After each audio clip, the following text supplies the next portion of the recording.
Hi guys, welcome back to my channel.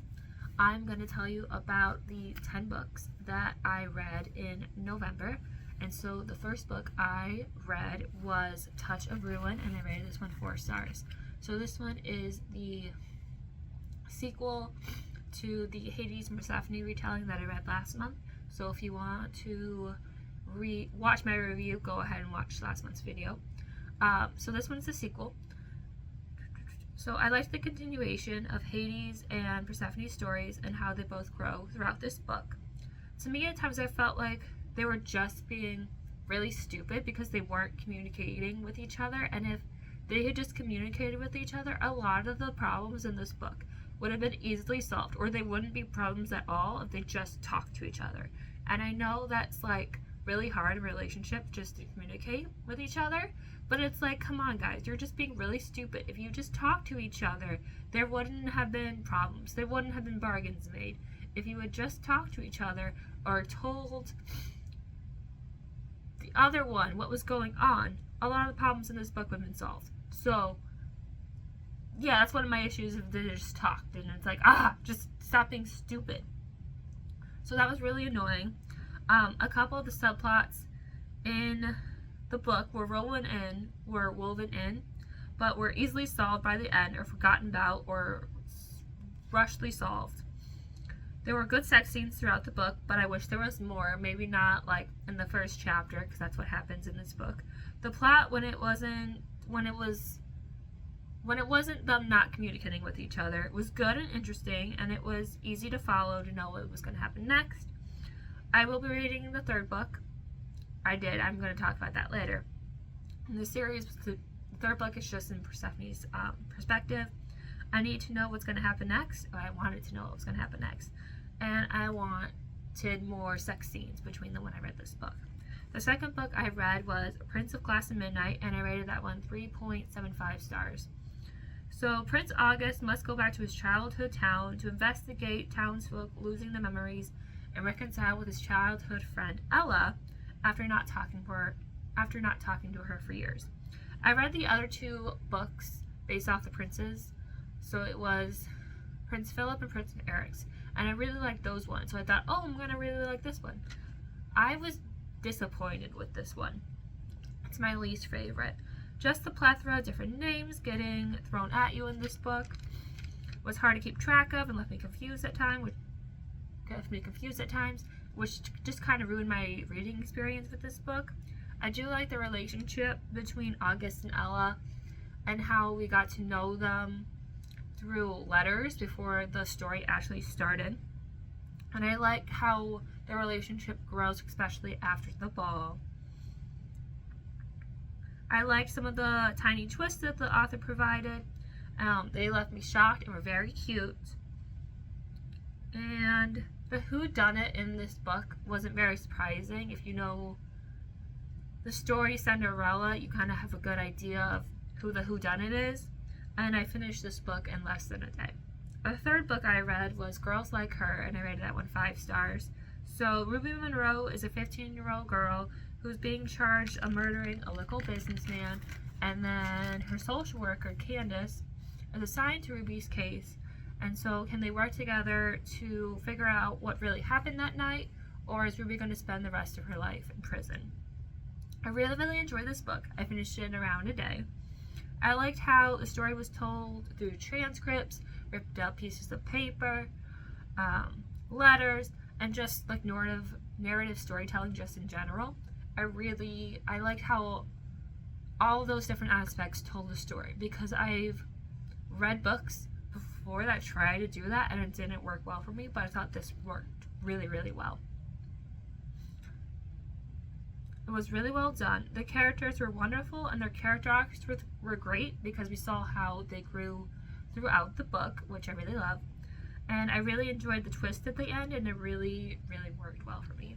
The fourth book I read was The Blonde Dies First, and I rated that one 3.75 stars. So Devon and her friends are getting chased by a demon, and the demon is coming after them in classic horror movie tropes. So like the blonde dies first, and then like the nerd, and the final girl is the final girl. Can they defeat the demon, or will the demon come after them first. So the premise drew me in, and I thought it was going to be like a very interesting take on horror movie tropes, because I do watch horror movies. I don't like love them, but I have seen them, so I know the classic like tropes. But the plot seemed to drag on for me. There were a lot of characters to keep track of, which makes sense in these kind of books, but I also know that some of them are going to be cannon fodder, so it's like, why would I invest my time when I know you're just going to die overall? And then the ending felt very rushed, just a little bit. The whodunit was a little obvious, but the different take on horror movies and how the demon would trade someone else to consume rather than the main characters. So for like example, the blonde is supposed to be taken first in classic horror movie tropes, but in this one, a different blonde is taken.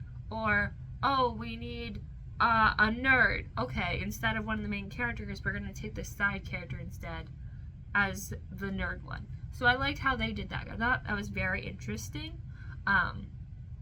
But some of the other aspects of this book did not work for me. Overall, I thought it was an okay read. After that, I read Herc, and I rated that one 4 stars. So it's a queer retelling of the story of Hercules and his life. I really enjoyed this book, but I did have some issues with it. Story wasn't told chronologically, so it was very hard to keep track of who is what, where is this taking place, because it was sort of all over the place. And there were also a lot of characters to keep track of, which I really hate. I hate when there's like too many characters and then I have to keep track of who is who. And it left me confused. I did like how the story was basically showing us how Hercules is not this hero that is told in retellings. He was mostly a villain, and in this book he causes so much damage, but he doesn't give a damn about all this damage he's creating. He's like, yeah, I did this, so what? And then he just, goes on to the next thing. And it's like, you cause so much damage in these people's lives and you don't even care. So I thought that was very interesting, especially with like the Disney retelling of Hercules, how he's supposed to be this hero, and like an OG myth. So I did like how it shows that he's a villain in this story. I also liked the different relationships he was having, both with men and women in this book, and then what they thought of him as well, and how their story ended, because sometimes when they were with him, the story ended happily, and other times it ended not so good. So I liked how we got those different versions of it, because usually we're just used to that one telling of Hercules, like he gets married, he has a family, he goes mad, he kills them, and then he has to do his quest. So I liked how this one, there's many different people, and they may all not have a happy ending, or he may not have a happy ending with them. But I thought overall it was a good book. The next book I read was First Lie Wins, and I rated this one 4.25 stars. So Luca has had many different identities over the many different years for many different marks. But her current mark, Ryan, is he someone she can spend her life with? Or will her past catch up with her instead? So I really liked enjoying this book, and it really drew me in. I finished it in around a day. I like seeing all her different identities throughout the years, and how some of the people she met in those past identities helped her in her current mark, in her current situation. The ending felt rushed for me, especially with who Mr. Smith is and who Amy is. It didn't feel very developed, and it felt very rushed, especially since the book was ending. Overall, I had a really fun time reading this book, and it was even on my TBR. So I'm really glad I read it. I did enjoy myself while reading it, and it sucked me in. After that, I read Long Live Evil, and I rated this one 3.5 stars. So Ray is dying, and then she gets transported to her fantasy book before she dies.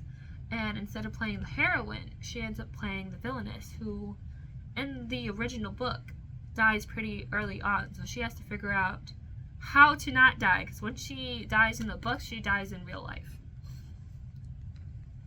So it's an interesting premise, but I felt like it dragged on, and it took me forever to finish this book.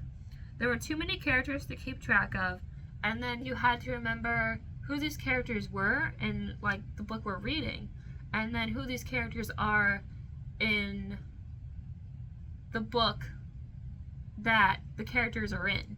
The characters in Ray's favorite fantasy book and the characters that we're reading, they're the same characters, but some of them have different fates in Ray's favorite book and the book we're reading. And there's so many characters, so sometimes you have to remember, okay, yes, this happens to a certain character in Ray's book, but that's not what's happening now because now Ray's in the book. So it's interesting and kind of hard sometimes trying to remember who is what's going on, what is supposed to happen, because it's so much and sometimes it just feels kind of muddled and confusing trying to keep track of it all. And then sometimes her favorite fantasy book seems more interesting than the actual book I'm reading. And I'm like, can I read The Time of Iron, which is the name of the book that Ray is stuck in? And I'm like, can I read that book instead of the one I'm reading? Can I read that one instead? Because that one seems way more interesting than this one. I did like Ray and Cobra's storylines though, and how they both made things better. Or they try to make things better in the book they're in, but they end up failing. The Twist of the Emperor was good, but I'm not going to read the sequel. There's a sequel to it, and the book left us on a cliffhanger, and it's a little enticing, but I really didn't like this book, so I don't think I'm going to read the sequel book. The 8th book that I read this month was 0 stars, not recommend, and I read this one 3 stars. So Dan and his girlfriend Mara are on the vacation in the Bahamas when the sun explodes. And so now they had to figure out what to do next along with the other residents to survive. So when I picked up this book, I thought it was going to be like a cute little rom-com. And I'm like, oh, okay, yes, the sun explodes. But it's going to be like a cute little rom-com and they're going to figure it out. That's not what happens. So I was disappointed. I felt like the book dragged on a lot and that a lot of stuff was happening, especially in the beginning, because like so much stuff would happen and then you would see where you are in the book and you're like only a quarter in and you're like, what's gonna happen the rest of the book? Like all this stuff is happening and it's like, it just felt like it was all being crammed in and it felt like it was so much all at once. And then you still had like a majority of the book left and you're like, okay, what's gonna happen now? Because like all this stuff's happening now, what's gonna happen the rest of the book? Excuse me. I thought the character of Liliana was written in an interesting way because I hated her character. But also I know that there would be someone like this in this exact situation. So I thought that was funny. The twist at the end made me audibly gasp, which hasn't happened in a while with book. Because I wasn't expecting it, but there was good foreshadow for it in retrospect. I just wish the book was better because it wasn't what I expected. The penultimate book that I read was A Touch of Malice, and I read this one 5 stars. So this is technically, it's the 3rd book in the Hades Persephone series, written by Scarlett St. Clair. It's the 3rd book in Persephone's perspective, but then it's the 5th book overall. Right now, this is my favorite book in the series. I liked how the plot has advanced from the other books into where it is now. Good, it's a good continuation of it. There were really good sex scenes, and I really felt their connection to each other. I liked how Persephone has trauma from the 2nd book, and that trauma, when they're together having sex, there's something she wants to do.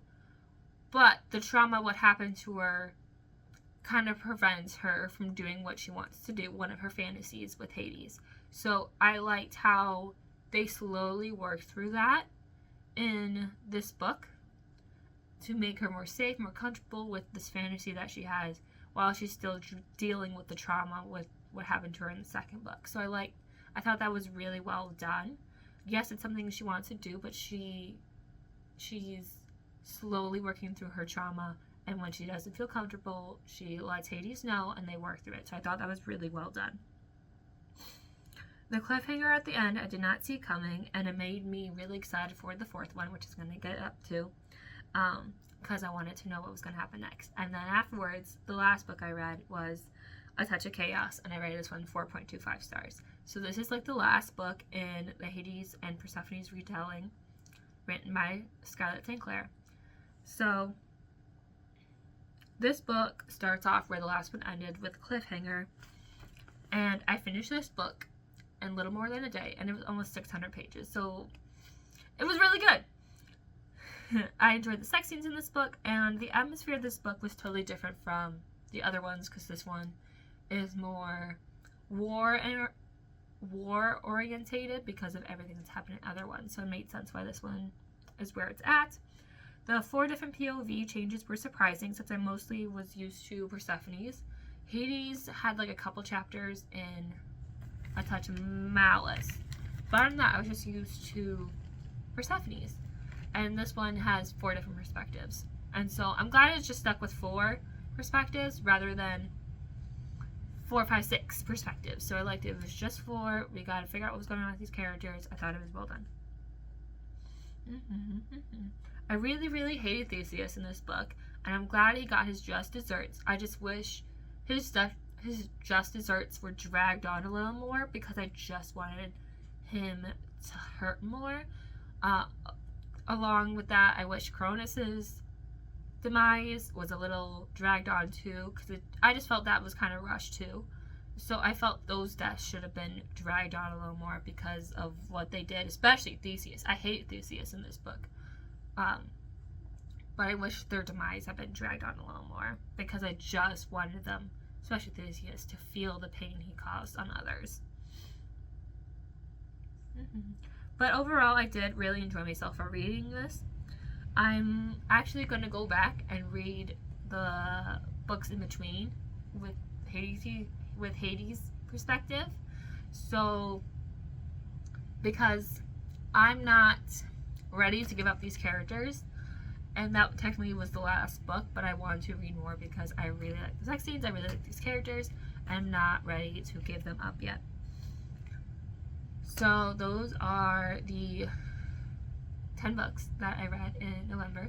If you have any recommendations for next month, let me know down below. If not, I'll see you next month. Bye!